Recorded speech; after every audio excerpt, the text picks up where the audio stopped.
Welcome to Smart Remarks, where this week we're a little under the weather. It's not just because of what happened on Tuesday.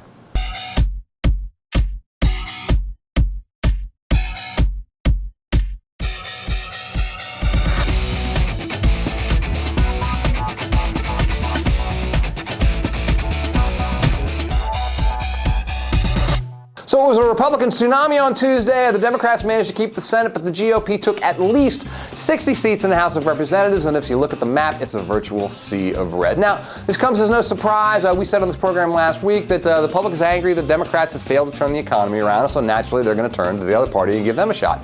Outrage rules the land, but the question is, what does this mean?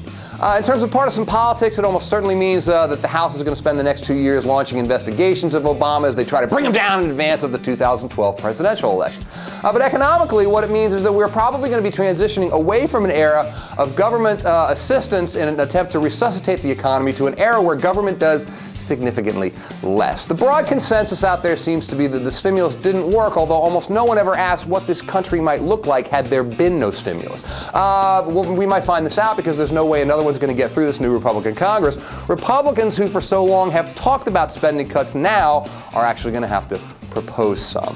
For example, what about the 99ers, the people who have been on extended unemployment benefits and whose benefits are scheduled to run out soon? This will be something on the lame duck Congress's agenda, but as CNBC reported this past week, with the Republican victory this past week, the political will to extend those benefits simply might not exist, which means you could have as many as 1.47 million people losing their benefits just in time for Christmas. Make no mistake, this is austerity.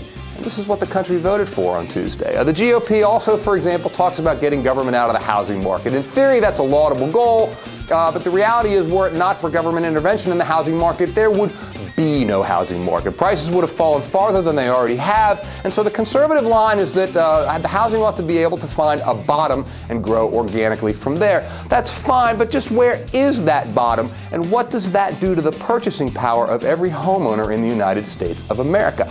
Maybe we're going to find out, because this, too, is austerity. I've said before that I'm a nervous Keynesian at best. The Democratic plan of the past few years has been to kick the can down the road, spend more money, and hope for the best. Well, that hasn't really worked out, and so now we're going to go in the other direction. Now the Republican plan seems to be take the pain, take the pain, take the pain, take the pain. And the only way the economy can get back off the ground is if we first allow it to fully crash. Well, that is what Americans voted for this past Tuesday, though I doubt most would articulate it that way. Like the GOP itself, they like the idea of austerity a whole lot better than they're going to like the reality.